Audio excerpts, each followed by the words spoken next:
जितने नोट लाना है लाइए, हम आपसे नहीं पूछेंगे कि आप कौन हो, आपका नाम क्या है, आपका पता क्या है, आपका पैन कार्ड नंबर क्या है, आपकी आय का स्रोत क्या है, आपने पिछले साल कितना इनकम शो किया, नहीं पूछेंगे। भारतीय मुद्रा कोई मजाक का विषय नहीं है। हम नहीं चाहते कि देश की मुद्रा के बारे में कोई विदेश व्यक्ति ये बोले अरे ये नोट कब तक रहेगा यार, इसका ध्यान रखना थोड़ा। क्रेडिबिलिटी जिसको हम कहते हैं साख, credibility of the currency is at stake. आज भारतीय करेंसी मजाक का पात्र बना दिया आपने।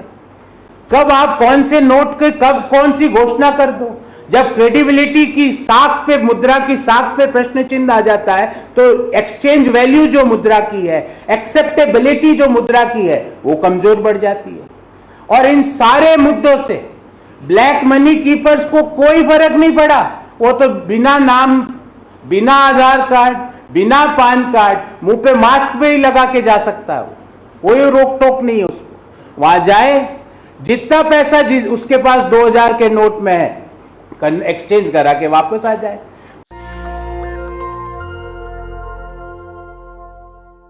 आप जाके उसको एक्सचेंज करवा लीजिए, 30 सितंबर तक उसको एक्सचेंज करवा लीजिए।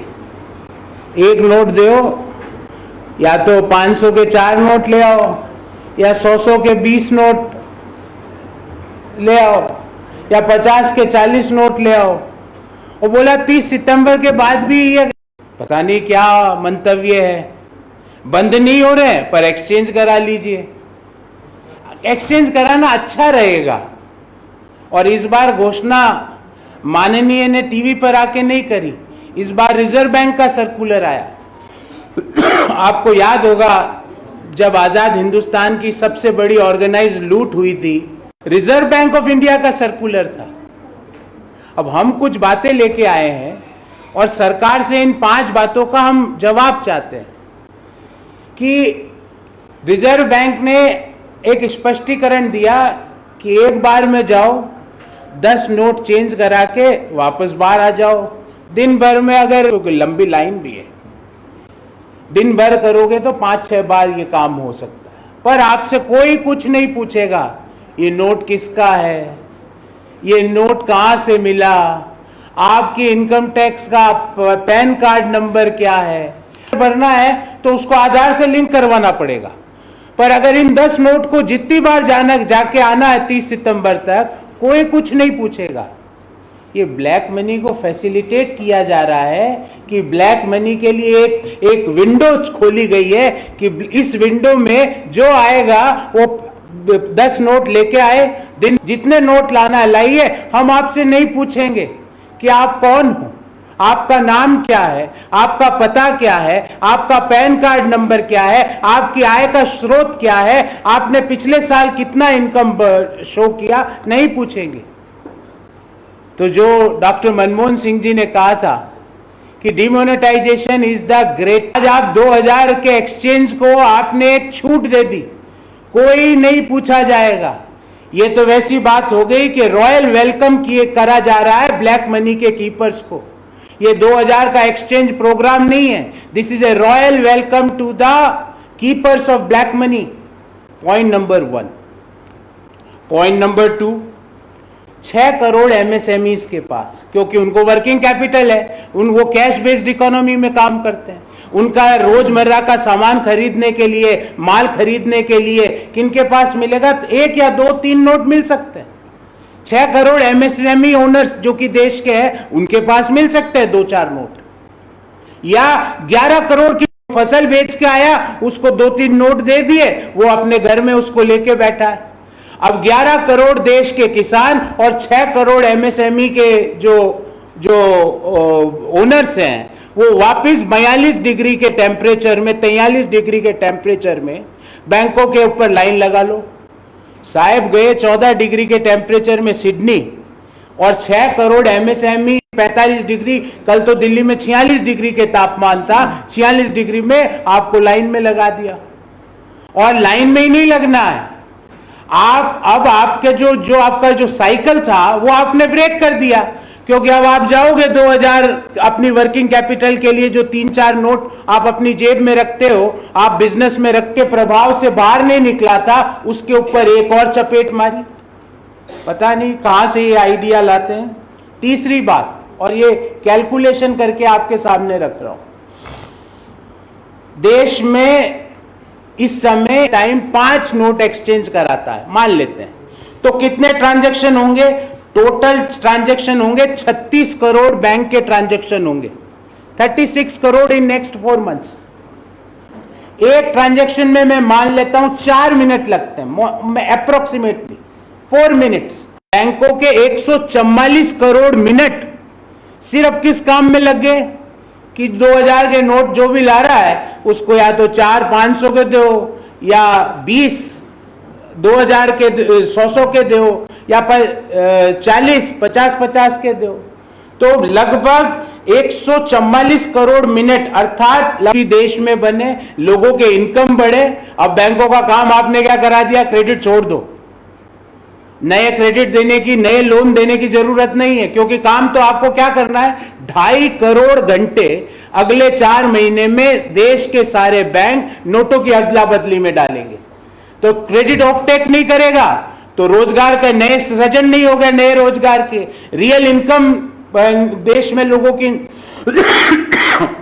नहीं बढ़ पाएगी, लोगों की इनकम वहीं पे स्टैग्नेंट हो जाएगी। तो तीसरा पॉइंट यह है कि bank credit will have an adverse impact because 2.5 crore hours approximately will be lost in just exchange of rupees 2000 notes. Point number 4, देश की डिस्क्रिशनरी कंज्यूमर डिमांड खत्म हो जाएगी। डिस्क्रिशनरी कंज्यूमर डिमांड क्या?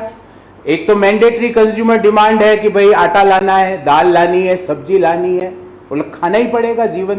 पर डिस्क्रिशनरी कंज्यूमर डिमांड है जैसे हाई एंड अपरेल, लग्जरी गाड़ियां, एंटरटेनमेंट, ट्रेवल, वो कैसे खत्म होगी कि भाई जिनके पास 2000 के नोट है वो पहले तो जाएंगे अगले 4 महीने में 2-2000 के 500 में कन्वर्ट करने।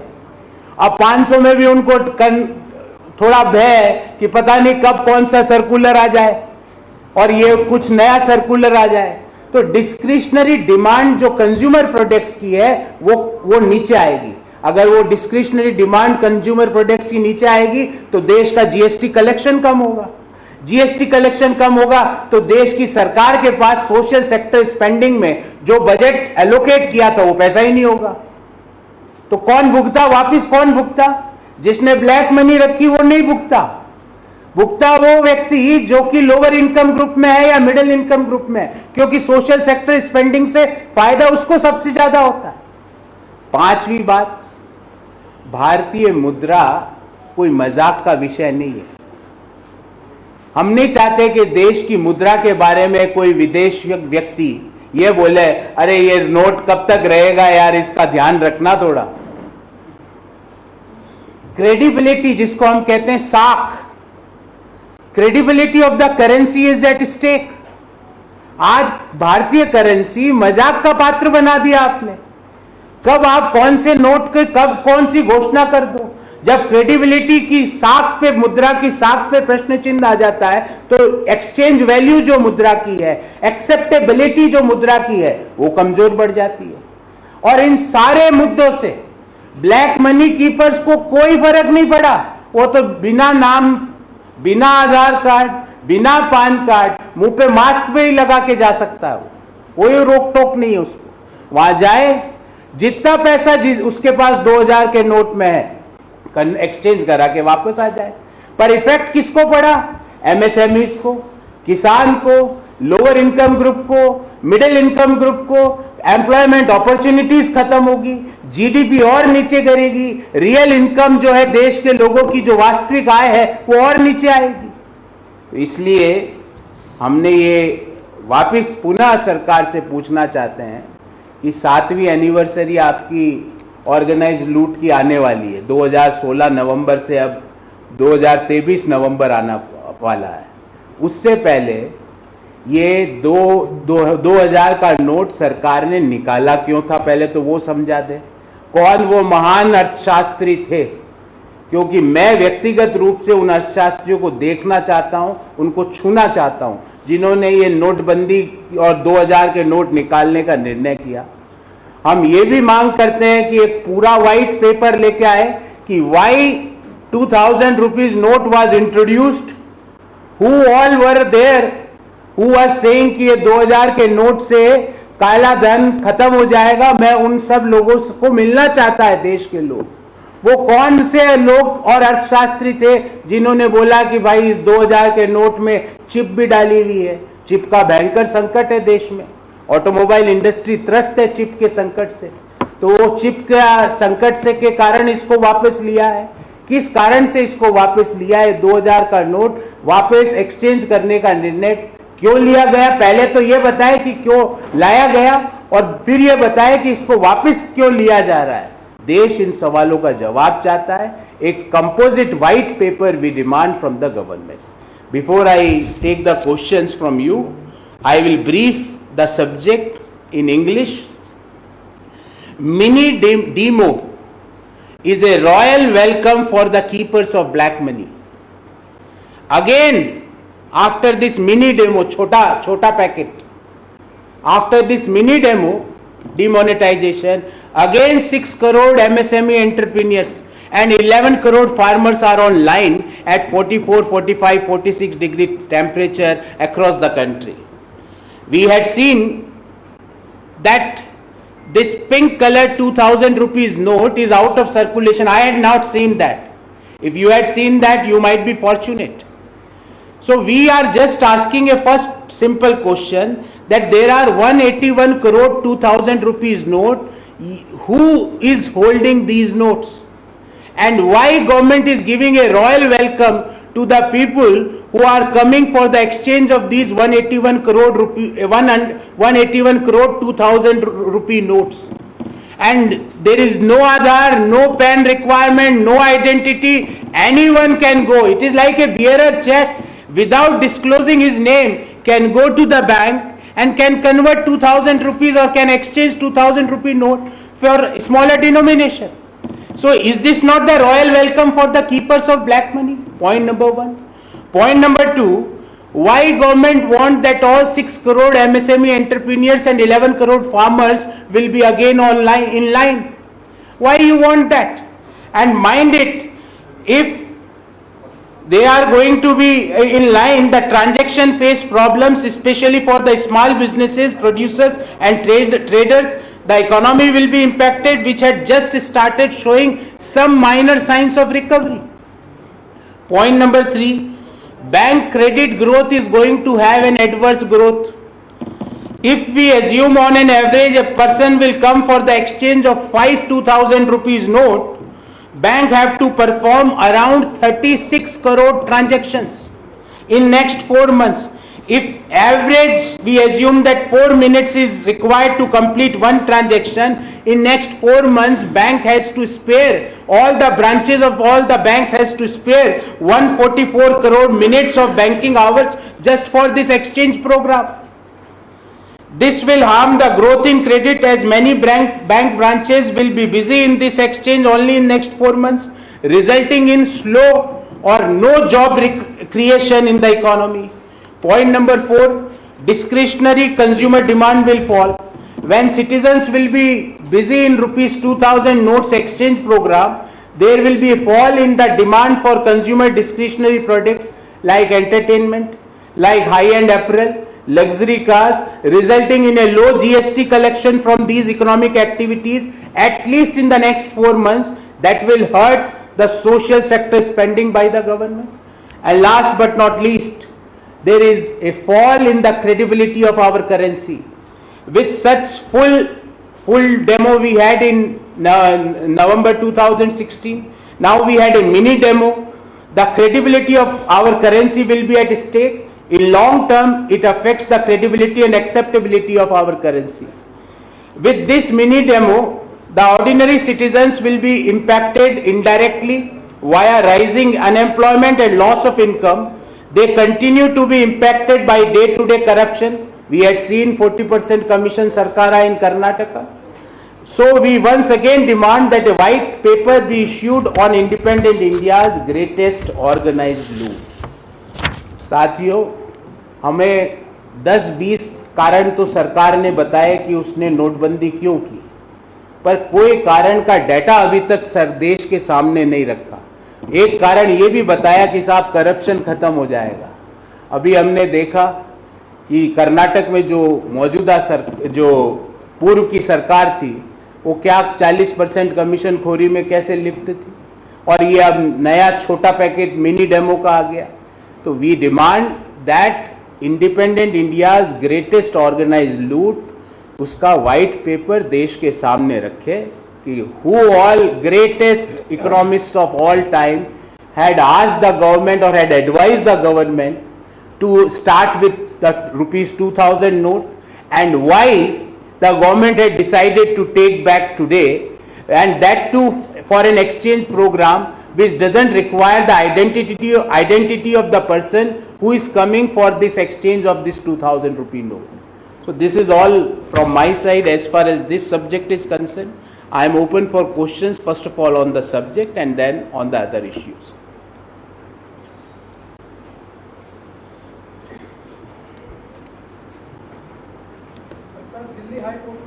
पहले इसकी बात कर ले। अच्छा, बीजेपी के नेता है अश्विनी उपाध्याय, वो उन्होंने जनहित याचिका डाली है दिल्ली हाई कोर्ट में। उन्होंने कहा है कि 2000 के नोट बिना किसी जमा पर्ची और प्रमाण पत्र के बैंक में जमा करना या एक्सचेंज करना तर्कहीन और भारत के संविधान के अनुच्छेद 14 का उल्लंघन करता है। तो बीजेपी, मैं उनको आग्रह करूंगा, अब वो भाजपा के नेता है, भाजपा के ट्रेजरर जो है उनको भी इसमें एक एप्लीकेंट बना ले तो उनको पता लग जाएगा कि किसने ये काम रोका है, नाम को रोकने का। जो भारतीय जनता पार्टी की जो ट्रेजरर है उनको भी एप्लीकेंट बना ले। अगर वो एप्लीकेंट बन जाए तो फिर मैं जवाब दे दूंगा कि भाई वो एप्लीकेंट क्यों नहीं बन रहे इस जनहित याचिका के जिसकी आपने जिक्र किया। एप्लीकेंट बन जाए वो भी कि भाई नाम भी डिस्क्लोज करो, आइडेंटिटी भी डिस्क्लोज करो। मैं तो कह रहा हूँ आधार कार्ड भी लाओ, बायोमेट्रिक भी डिस्क्लोज करो, ताकि पता तो लगे कि 181 करोड़ जो 2000 के नोट सिस्टम में है, जो आपने, मेरे और मुझे पूरा विश्वास है कि पिछले एक साल में मैंने नहीं देखा। आपने देखा हो तो मुझे लगता नहीं है कि आपने भी देखा होगा। वो कहाँ है, किसके पास है? अब वो 181 करोड़ रुपए, 181 करोड़ के जो नोट है, टोटल नंबर बता रहा हूं, टोटल उनकी वैल्यू 3,62,000 करोड़ रुपया है। वो 3,62,000 करोड़ रुपए के जो नोट है वो किसके पास है? और ये जो सुविधा, अभी जो सुविधा केंद्र सिंगल विंडो स्कीम लाई सरकार, सिंगल विंडो स्कीम में 2000 के नोट लाओ, बिना नाम, बिना पता, बिना आइडेंटिटी, बिना पैन कार्ड, बिना आधार कार्ड, जितने लाने हो लाओ, एक बार में 10 ही लाओ, दिन भर में एक बार लाओ, बाहर जाओ, वापस आओ, वापस नए 10 ले आओ, वापस बैंक के बाहर जाओ, वापस अंदर आ जाओ, वापस 10 ले आओ। What is this scheme? And why government is giving a red carpet welcome और a royal welcome to these people who are holding this 181 crore notes of 2000? And again some notes are with, as I told you, कि कुछ note working capital के लिए छोटे उद्योग, unorganised sector, Bharat के किसान अपने पास रखते हैं, क्योंकि वहां पे वो क्रेडिट कार्ड या ऑनलाइन पेमेंट की सुविधा कई जगह नहीं है। तो वो कुछ नोट उनके पास है, आपने वापस 44 डिग्री के तापमान में देश के किसानों को, देश के छोटे उद्योगों के एंटरप्रीनियर्स को, छोटे दुकानदारों को लाइन में खड़ा कर दिया। यहाँ पे 46 डिग्री में आपने हमको लाइन में खड़ा कर दिया। आप जापान पहुंच गए, अभी पता चला जापान से ऑस्ट्रेलिया पहुंच गए। दोनों जगह टेम्परेचर 15 डिग्री के कम है। हम 46 डिग्री में नोट बदलाओ, अगर छोटा उद्योग वाला या छोटे दुकानदार के पास है, साहब 14 डिग्री में वहां बैठे हैं। मैं उनसे इस बार शुक्रिया अदा करता हूं कि कम से कम मजाक तो नहीं उड़ाया देश के लोगों का। पिछली बार तो जापान जाके तालियां पीटी थी, शादी हो रही है, पैसे नहीं है। कम से कम इस बार ये सद्बुद्धि तो उन्हें आई कि देश के लोगों का, देश के मध्यम आय वर्गीय परिवारों का, देश के निम्न आय वर्गीय परिवारों का मजाक तो ना उड़ाए। तो जो ये सज्जन है जिनका आपने नाम लिया, इनको बोले एक याचिकाकर्ता में एक नाम भारतीय जनता पार्टी के कोषाध्यक्ष का भी लिखवा ले, तो उनके सवाल का उनको बिना न्यायालय जाए जवाब मिल जाएगा। हैं जी? जी पहले इस पे कोई और क्वेश्चन तो नहीं है? नई संसद जो उद्घाटन प्रधानमंत्री करने जा रहे हैं, समय आ गया है 12 बजे का 28 मई को। आपकी पार्टी के अध्यक्ष से लेकर तमाम नेताओं ने कहा कि इसका उद्घाटन राष्ट्रपति करना चाहिए, प्रधानमंत्री को नहीं। लेकिन प्रधानमंत्री ने अपना घोषणा कर दी कि वो 28 तारीख को 12 बजे वहाँ जाएंगे। तो क्या कांग्रेस पार्टी उसमें शामिल होगी समारोह में या नहीं? देखिए, इसका जवाब आपको विस्तृत रूप से हम समय आने पर बता देंगे, पर हमारा आज भी प्रश्न एक ही है कि भारत के महामहिम राष्ट्रपति जो एक हम्बल बैकग्राउंड से उठ के यहाँ तक पहुँची, आप उनका अपमान क्यों कर रहे हो? क्यों अपमान करते हो आप? इसलिए कर रहे हो कि वो एक हम्बल बैकग्राउंड से निकल के आई महिला, इसलिए कर रहे हो? इसलिए कर रहे हो कि भाई उस राज्य में अभी इलेक्शन नहीं है, इसलिए कर रहे हो? कारण तो बताइए कि भारत की महामहिम राष्ट्रपति का, जिसको हमारे संविधान में द फर्स्ट सिटीजन बोला जाता है, फर्स्ट सिटीजन देश में, फर्स्ट सिटीजन स्वस्थ, फर्स्ट सिटीजन बिल्कुल मौजूद, और आप उनसे देश की जो डेमोक्रेसी का स्तंभ है, जो लोकतंत्र का स्तंभ है, उसका नए भवन का उद्घाटन नहीं कराना चाहते? क्यों? ये इसलिए कि भाई उस पत्थर पे आप अपना ही नाम लिखवाना चाहते हो। चलो, आप एक साइड में एक अलग पत्थर और लगा देना, पर देश की महिला, देश की आदिवासी समाज का इस तरह से अपमान मत कीजिए। वो महिला एक हम्बल बैकग्राउंड से निकल के आज देश की राष्ट्रपति बनी, अपनी ताकत से, अपनी सूझबूझ से, अपनी लगन से, अपने परिश्रम से बनी। आज आप उस महिला का और पूरे आदिवासी समाज का क्यों अपमान कर रहे हो? देश और कांग्रेस पार्टी ये सवाल देश के प्रधानमंत्री से पूछना चाहता है। भाजपा कहना है कि जब राजीव गांधी प्रधानमंत्री थे तब लाइब्रेरी का उन्होंने उद्घाटन किया था। अरे भाई, लाइब्रेरी और देश की पूरी संसद, ये तो ऐसी बात आप कह रहे हो कि साहब वो नहीं, भाजपा का वो उन्हीं के लिए मैं बोल रहा हूँ कि भाई देश की संसद, जहां पे देश के कानून बनते, देश की सबसे बड़ी पंचायत, वहां देश के राष्ट्रपति से आप उद्घाटन नहीं कराना चाहते, क्योंकि आपको पता है वो उद्घाटन करेंगे तो पहला नाम राष्ट्रपति का आएगा, महामहिम का आएगा, आपका नाम और छोटा भी आएगा। आप वो नहीं चाहते। अरे मैं तो आपको राय दे रहा हूं माननीय प्रधानमंत्री जी कि देश के राष्ट्रपति जी से उद्घाटन कराइए। आपको तो अपने नाम छपवाना है ना, एक अलग से पत्थर लगवा के अगले शनिवार को एक और उद्घाटन कर लेना। वो हम आपको जरूर बताएंगे, इस उचित समय पर उचित निर्णय करेंगे। पर अभी कष्ट एक ही बात का है कि क्यों ऐसा हो रहा है कि देश के आदिवासी समाज का, देश की महिलाओं का, देश के जो एक व्यक्ति जो एक हम्बल बैकग्राउंड से यहाँ तक पहुँचा है, उसका डेलिबरेटली अपमान देश के प्रधानमंत्री जी क्यों कर रहे हैं? एक और मामला है, मामला ये कि अरविंद केजरीवाल ने सारे दलों से समर्थन मांगा अध्यादेश वाले मामले में, और आपसे भी मांगा। कल बैठक की उनकी नीतीश कुमार की साथ। आपकी पार्टी के दो बड़े नेता हैं, एक तो अजय माकन, दूसरे संदीप दीक्षित और प्रताप सिंह भाजपा। ये सब लोग कह रहे हैं केजरीवाल पर भरोसा नहीं करना चाहिए, पहले भी धोखा दे चुके हैं। राज्यसभा में अध्यादेश की मुखालफत करनी चाहिए कांग्रेस। देखिए, कल इसके बारे में संगठन महासचिव श्री केशव वेणुगोपाल जी ने एक विस्तृत ट्वीट किया है, और उस ट्वीट की भावना क्या है वो मैं आपको पुनः दोहरा देता हूँ कि हम सारे लाइक माइंडेड पार्टीज से इसका विमर्श करेंगे। हमारे जो दिल्ली के जो लीडरशिप है, दिल्ली की हमारी ऑर्गेनाइजेशन है, पंजाब की ऑर्गेनाइजेशन है, उससे इस बारे में चर्चा करेंगे और उचित समय आने पर उचित निर्णय लेंगे। इसमें क्या, हमने ये स्टैंड बिल्कुल क्लियर है कि भाई इसके बारे में एक लाइक माइंडेड पार्टी से भी और ऑर्गेनाइजेशन के अंदर भी निर्णय करके आपको सूचित करें। जी, लेकिन इस पे कांग्रेस डिवाइडेड क्यों लगती है? क्योंकि अजय माकन वगैरह खुल के बोल रहे हैं कि नहीं करना चाहिए। उन्होंने का जिक्र कर दिया अपने ट्वीट में कि उनकी भावना का उल्लंघन होगा, ऐसा। डिवाइडेड बिल्कुल नहीं है, उनका एक व्यू है, एक पर्सपेक्टिव है। पर कांग्रेस ये अभी हमने ये कहा ही नहीं कि हम करेंगे या नहीं करेंगे। हम कह रहे हैं कि हम लाइक माइंडेड पार्टी से और जो दिल्ली और पंजाब के जो लीडरशिप है, ऑर्गेनाइजेशन है, उससे विमर्श करके उचित निर्णय करेंगे। जो आप कह रहे हैं वो एक व्यक्ति का व्यू है, उसका भी सम्मान है। सर लेकिन कांग्रेस इतनी पुरानी पार्टी है, अनुभव है केंद्र में सरकार चलाने का, राज्य में सरकार चलाने का, इतना समय क्यों लग रहा है आपको ऑर्डिनेंस पर स्टैंड? देखिए, सोच विचार के काम करना पड़ता है ना, बिना सोचे करते हैं तो 2000 का नोट लाए ना बिना सोचे समझे, फिर वापस लेना पड़ा ना। ये बिना सोचे समझे ऐसे नहीं करते ना कि आज रात 12 बजे से ये कर देंगे, सोचा ही नहीं, समझा ही नहीं, सोच समझ के ही बात करनी पड़ती है ना। फिर आप वापस कहो कि आज रात 12 बजे से ये कर देंगे। मैं आपको पुनः कहता हूं, आप मेरी बात को नोट करके रखना, अगले 6 महीने के अंदर 1000 का नोट भी वापस आने के मुझे एज ए इकोनॉमिस्ट चांस पूरा लगता है, क्योंकि न्यूज में आना है साहिब को।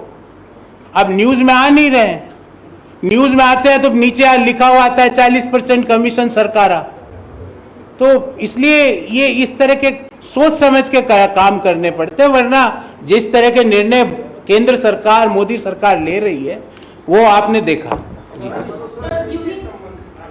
सवाल ये है कि जब राहुल गांधी की सदस्यता गई थी लोकसभा की, उसमें सबसे पहला ट्वीट कर केजरीवाल ने आपको समर्थन किया था और उन्होंने कहा था कि गलत फैसला है।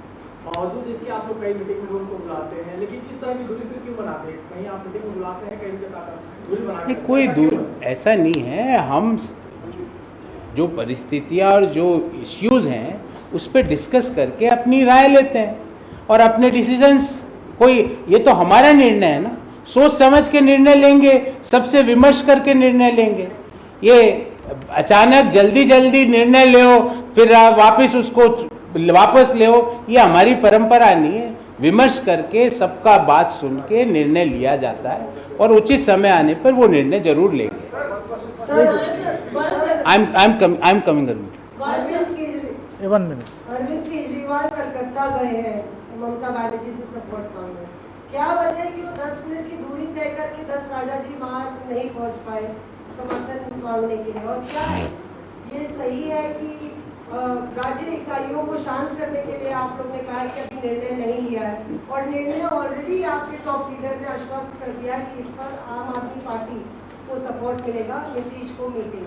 नहीं, ऐसा नहीं है कि हमारे पार्टी के संगठन महासचिव ने पूरा एक डिटेल ट्वीट कर दिया, एक एक चीज स्पष्ट रूप से लिख दी कि we are going to take a final call on this after having a deliberate discussion, detailed discussion with all like-minded parties and with the organization, state leadership of respective states like Delhi and Punjab. What is wrong in that? हम सोच समझ के काम करते हैं, इसमें क्या है? अब आप कहो कि साहब आप ज़्यादा क्यों किताब पढ़ते हो? अरे भाई, हमको पढ़ के उससे पॉइंट निकाल के बात करते हैं, ऐसे झूठ बोल के कैसे चल जाए? तो विमर्श करके सबका डिसीजन सुन के एक जो देश और पार्टी के लिए जो सबसे हितकारी चीजें होती है वो निर्णय करते हैं। इसलिए कोई वो ना तो मतभेद है ना ये है कि भाई वो कुछ कह रहा है, ऐसा कुछ नहीं है। ऑर्गेनाइजेशन जनरल सेक्रेटरी ने जब लिख दिया उसके बाद, और वो भी डिटेल, मतलब that tweet itself is self explanatory, उसमें कोई भी मतलब बिटवीन द लाइंस और बिहाइंड द लाइंस पढ़ने की कोई गुंजाइश ही नहीं है उसमें। Sir, as the Prime Minister is in Sydney right now and a massive event is there, but the Australian Prime Minister has even called him the boss and superstar and even compared him with a legendary. Yeah, ma'am, I am hearing. Yes, sir. So he has called him superstar and the boss. What is your reaction to that? मैं तो ma'am अभी बैंगलोर से आ रहा हूँ, वहाँ पे भी बैंगलोर में भी प्रधानमंत्री ऐसे ऐसे कर रहे थे, कोई सुपरस्टार तो वहाँ किसी ने बोला नहीं, ना तो मन से बोला ना मुंह से बोला। तो अब वो जो भी बोल रहे हैं, अब मैं उनके बारे में क्या बोलूँ कि भाई कौन कुछ भी कह रहे हैं कि सुपरस्टार है, बॉस है। अब मैं तो देश में लोग क्या कह रहे हैं उसके बारे में मेरी रुचि ज़्यादा है कि देश के लोग क्या कह रहे हैं, और देश के लोगों ने क्या कहा वो 13 तारीख को आपने देखा कि देश के लोगों ने प्रधानमंत्री जी को क्या कहा। वो मुझे उससे ज़्यादा कुछ बोलने की ज़रूरत नहीं। अब वो कोई भी प्रधानमंत्री, राष्ट्राध्यक्ष क्यों बोल रहे हैं, अब इस बारे में देखो, प्रधानमंत्री जी बाहर है और यहाँ पे गर्म है, वहाँ पे मौसम अच्छा है, उनको आने दीजिए। और जब प्रधानमंत्री जी बाहर है, मैं उनके लिए कुछ नहीं बोलना चाहता, वो आराम से आए। और जब यहाँ टेम्परेचर कम हो, थोड़ी बारिश वारिश हो जाए, आप प्रधानमंत्री कार्यालय को जरूर बताइए ताकि उनको बुलाएं यहाँ वापस। नेशनल दस्तक की आपसे गुजारिश है कि अगर इसको बचाना चाहते हैं तो नेशनल दस्तक को सब्सक्राइब करने के लिए रेड कलर के सब्सक्राइब बटन को दबाएं, फिर बेल आइकन की घंटी दबाएं। नेशनल दस्तक को बचाने के लिए बहुत ज़रूरी है कि हर खबर को शेयर करें, लाइक करें, कमेंट जरूर करें।